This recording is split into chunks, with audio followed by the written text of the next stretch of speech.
बिस्मिल्लाहिर्रहमानिर्रहीम। अस्सलाम वालेकुम डियर 10th क्लास।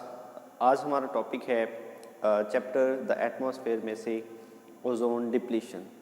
एटमॉस्फेयर के अंदर हम जो सीख चुके हैं अभी तक कि एटमॉस्फेयर क्या है, उसकी मेजर गैसेस कौन कौन सी हैं और कौन कौन सी इसमें लेयर्स पाई जाती हैं। उसके बाद हमने कुछ प्लूटेंट्स की बातें की हैं कि प्लूटेंट कौन कौन से होते हैं, प्राइमरी सेकेंडरी प्लूटेंट्स, और कल जो हमने पढ़ा था कि एसिड रेन क्या है और उसके क्या हम पर असरात हैं और ग्रीन हाउस इफेक्ट क्या है। आज है हमारा इस चैप्टर का last topic ozone depletion. Ozone depletion में हम ये सीखेंगे कि ओजोन क्या है और वो एटमॉस्फेयर में कहाँ पाई जाती है, उसके बाद किस तरह ये बनती है और अगर इसकी कमी हो जाए तो हम पर क्या क्या असरात होते हैं। तो स्टार्ट करते हैं अपना टॉपिक ओजोन डिप्लीशन। सबसे पहले आपको पता होना चाहिए कि ओजोन क्या है। ठीक है जी, ओजोन एक लेयर है। ठीक है जी, एक लेयर है। जैसे हमें बारिश के कतरों से छतरी बचा लेती है, हम छतरी ऊपर करते हैं और बारिश के कतरे टकरा कर साइडों पे गिर जाते हैं, हमारे ऊपर नहीं गिरते। इसी तरह ओजोन जो है ये एक लेयर है हमारे एटमॉस्फेयर के अंदर, एक छतरी की तरह इसने हमारी ज़मीन को ढांपा हुआ है। जब सूरज की अल्ट्रावायलेट रेडिएशंस जो कि हमारे लिए ख़तरनाक हैं, यूवी रेडिएशंस, वो जब ज़मीन पर आ रही होती हैं तो उनको रोकने वाली होती है ओजोन।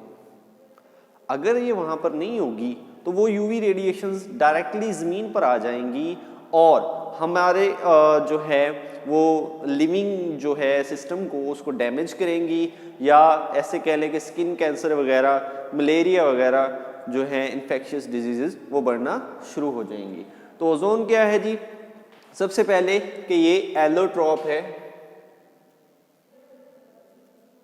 Allotrope of oxygen. ये ऑक्सीजन का एलोट्रॉप है। उसका मतलब क्या हुआ कि ये वाली जो ओजोन है, ठीक है जी, ये ऑक्सीजन का एलोट्रॉप है। इसका मतलब ये है एलोट्रॉप का कि एक ही चीज़ की मुख्तलिफ शक्लें वो कहलाते हैं एक दूसरे के एलोट्रॉप, और इस अमल को कहते हैं एलोट्रॉपी। ये भी आगे जाके हमने पढ़ना है। तो एलोट्रॉप मतलब एक होती है आपके पास ऑक्सीजन, उसका फार्मूला होता है O2, एक होती है O3। अब ओजोन जो है वो वाली O3 है, O2 जो है वो ऑक्सीजन गैस है, O3 जो है वो ओजोन है। ठीक है जी, तो ओजोन जो है वो हमारे पास ऑक्सीजन का एलोट्रॉप है। इतनी बात हमारी होगी। अब नेक्स्ट, ये वाला जो ओजोन एलोट्रॉप है ये ज़मीन से 25 से 30 किलोमीटर की रेंज में मौजूद है। ज़मीन से 25 से 30 किलोमीटर की रेंज में इसकी ज़्यादा मिकदार पाई जाती है। वैसे अगर देखा जाए तो ये एवरीवेयर पाई जाती है, हर जगह पाई जाती है माहौल के अंदर, लेकिन जहाँ पर इसकी ज़्यादा मिकदार है वो ये वाली है 25 से 30 किलोमीटर। यहाँ पर ज़मीन से ऊपर को जाएं तो ये वाला स्फीयर कौन सा है, हमने लेयर्स पढ़ी थी, ये वाला है स्ट्रेटोस्फीयर। स्ट्रेटोस्फीयर, तो स्ट्रेटोस्फीयर के अंदर 25 से 30 किलोमीटर की रेंज में हमारे पास गैस पाई जाती है, वो है ओजोन। वो एक लेयर की शक्ल में हमें ढांपे हुए है। ठीक है जी, इतना आपको पता चल गया कि ये ओजोन लेयर कहाँ पर है और क्या कर रही है। ठीक है जी, तो ये किस किस से बचाती है जी हमें? यूवी रेडिएशन से। ठीक है जी, बचा किससे रही है हमें? UV radiations. और वो यूवी रेडिएशंस अगर जमीन पर आ जाएं तो क्या क्या कर सकती हैं? स्किन कैंसर उससे होगा, या फिर उससे मलेरिया होगा। ठीक है जी, या फिर उससे टेम्परेचर इंक्रीज हो जाएगा, इंक्रीज्ड टेम्परेचर। ठीक है जी, और क्लाइमेट चेंजेस आएंगी।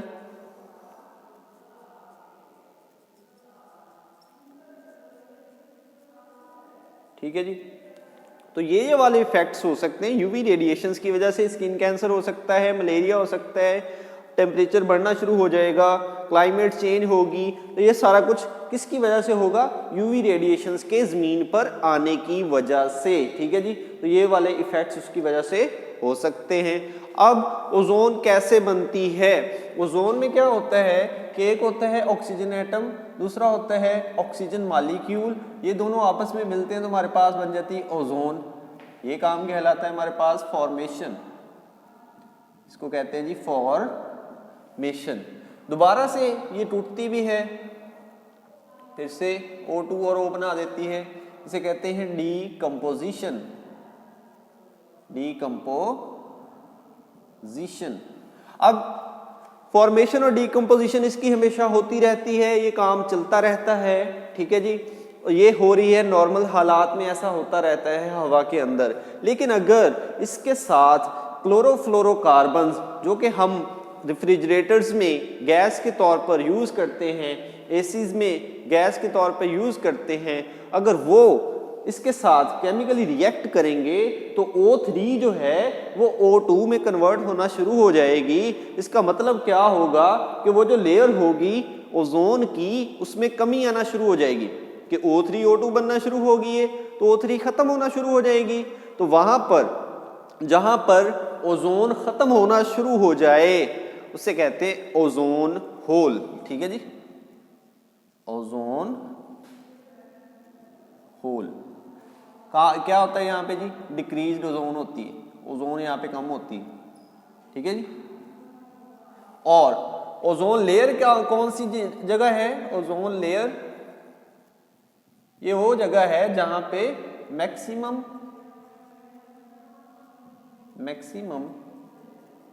ओजोन होती है। जहां पर ओजोन मैक्सिमम है उस जगह को ओजोन लेयर कहते हैं। जहां पर ओजोन में कमी आ गई है उस जगह को ओजोन होल कहते हैं। अब ये ओजोन होल जो है, इसमें से सूरज की अल्ट्रावायलेट रेडिएशंस ज़मीन पर आना शुरू हो जाएंगी और उससे ख़तरनाक नतायज होंगे, जो मैं यहाँ पहले ही कोट कर चुका हूँ। अब ओजोन होल कैसे बनता है इसके बारे में हम देखते हैं। ये जो क्लोरोफ्लोरोकार्बन्स हैं ये इस तरह के होते हैं CFCl3। ठीक है जी, अगर इसको देखा जाए CFCl3 को, ये जो है क्लोरोफ्लोरोकार्बन, ये किस तरह होता है कि सेंटर में होता है कार्बन, साइडों पे होते हैं हेलोजन्स। इस तरह फ्लोरीन 1 है और क्लोरीन 3 है। अब जब सूरज की अल्ट्रावायलेट रेडिएशंस, सूरज की अल्ट्रावायलेट रेडिएशंस इस पर पड़ती हैं तो ये वाला बॉन्ड जो है ये टूट जाता है, जो कि कार्बन और क्लोरीन में मौजूद है। तो क्या होता है, हमारे पास जो CFCl3 है ये टूट कर क्या बना देता है? CFCl2। एक क्लोरीन इसमें से रेडिकल बन के अलहदा हो जाता है। अब ये वाला क्लोरीन रेडिकल जो है, ये वाला जिस पर मैंने टिक किया है, ये वाला क्लोरीन रेडिकल, ये एक रेडिकल ये क्या कर सकता है? ये 10,000 ओजोन मॉलिक्यूल को तबाह कर सकता है। 10,000 ओजोन मॉलिक्यूल को तबाह कर सकता है, उनको डैमेज कर सकता है। ठीक है जी, किस तरह ये डैमेज करता है कि जब हमारे पास ओजोन लेयर होगी और ये कर लेगा उसके साथ रिएक्ट, ठीक है जी, तो क्या करेगा? उसमें से एक ऑक्सीजन को निकाल लेगा, O2 रह जाएगी और ये बन जाएगा OCl। ठीक है जी, अब ये फिर से OCl क्या करता है? ये फिर से टूटता है, O रेडिकल अलहदा बना देता है, Cl रेडिकल अलहदा बना देता है। अब शुरू में देखें जो Cl रेडिकल मैंने यूज किया वो दोबारा से हमें हासिल हो गया, ये दोबारा से एक नए ओजोन मॉलिक्यूल को पकड़ेगा, दोबारा उसे तोड़ेगा। ठीक है जी, अब ये देखें अगर एक रिएक्शन में ऐसा हुआ है, ठीक है जी, एक रिएक्शन से ये बना, दूसरा भी इसी तरह का रिएक्शन होगा एक, ठीक है जी, उसमें भी यही दो चीजें बनेंगी। अब ये वाला और ये वाला ये फिर से आपस में रिएक्ट करते हैं और फिर से O2 बन जाती है। अब देखिए काम क्या हो रहा है कि O3 थी स्टार्ट में, एक क्लोरीन ने वहां से O निकाल लिया है, ये क्या बच गया? O2। अब OCl टूटेगा, फिर से O और Cl बन जाएगा। इसी तरह एक और O3 से Cl रिएक्ट करेगा, फिर से एक OCl बनेगा उस OCl में से यहाँ से भी O, अब ये और O और ये O, ये ऑक्सीजन और ये ऑक्सीजन आपस में मिलके O2 बना देंगे। अगर हम ओवरऑल लिखें, ओवरऑल रिएक्शन क्या होगा, ओवरऑल रिएक्शन ये होगा कि O3 जो है इसके साथ रिएक्ट करेगा हमारे पास दो ये वाले क्लोरीन, तो ये कन्वर्ट किस में कर देंगे, इसे 2O2 में कन्वर्ट कर देंगे और क्लोरीन जो है वो फिर से हमारे पास वैसे के वैसे मौजूद होंगे। ये वाला जो क्लोरीन है इसमें से ऑक्सीजन निकाली जाएगा, मतलब O3 को तोड़कर O2 में कन्वर्ट करता जाएगा, तब तक करता रहेगा जब तक वहां से O3 खत्म नहीं हो जाती।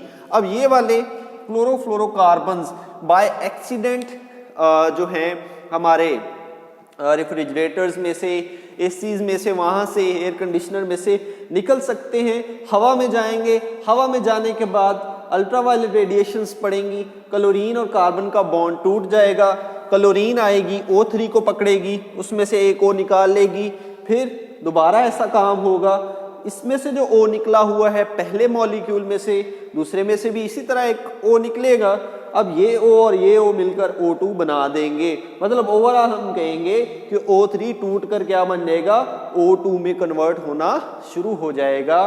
तो इस तरह वहाँ पर ओजोन होल पैदा हो जाएगा। जहाँ से ये काम होगा वहाँ पर क्या पैदा हो जाएगा, ओजोन होल, और वहाँ से सूरज की अल्ट्रावायलेट रेडिएशंस ज़मीन पर आना शुरू हो जाएंगी और उससे क्लाइमेट चेंजेस पैदा होंगी, माहौल तब्दील हो जाएगा, टेम्परेचर माहौल का वो बढ़ जाएगा, इन्फेक्शियस डिजीज जैसा कि मलेरिया ये होना शुरू हो जाएंगी और स्किन कैंसर वगैरह भी उससे हो सकता है।